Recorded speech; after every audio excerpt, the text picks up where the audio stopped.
Getting clues. End of season 3, Twitter kind of exploded. There are a lot of superfans on Twitter, and they take it to a whole new level. There's people on there who will tweet in character as their favorite character, and they'll have on their Twitter account, I tweet as Elle Bishop prior to her being killed by this guy or shot by that guy.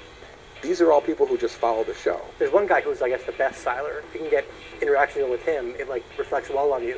You're the Elle Bishop who's talking to the best siler.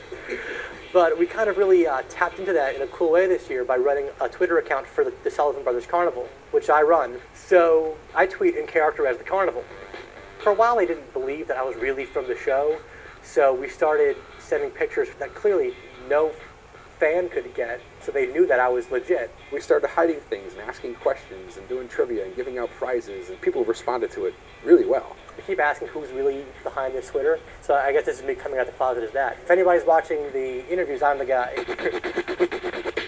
If you need to know anything about Heroes, it's on Heroes Wiki. Totally. Everyone on the show uses that.